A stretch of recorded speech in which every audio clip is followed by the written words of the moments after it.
tutorial for the Dragon Ball City Builder. The first slider controls the size of the city.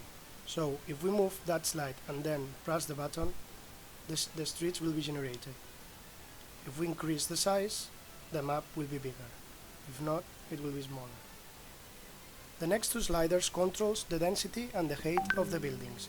So for example, if the density is low, and we generate the buildings, we will see that in the city there is just few buildings.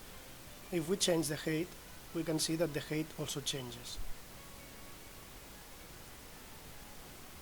So for example, if we put the maximum density and maximum height, we will get a very big city with a lot of buildings. Then we have three kinds of cameras that we can see. We have the zenithal one to see the city just from above, the perspective one, and then a first-person shooter camera. When with the controls W, A, S, D, we can just control the player and move around the city. Here we can also see the fireworks from one of the buildings. The last two sliders controls the music volume of the interaction and the direction of the light.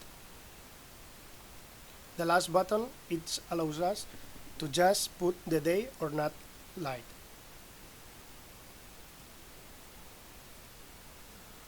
Thank you for watching.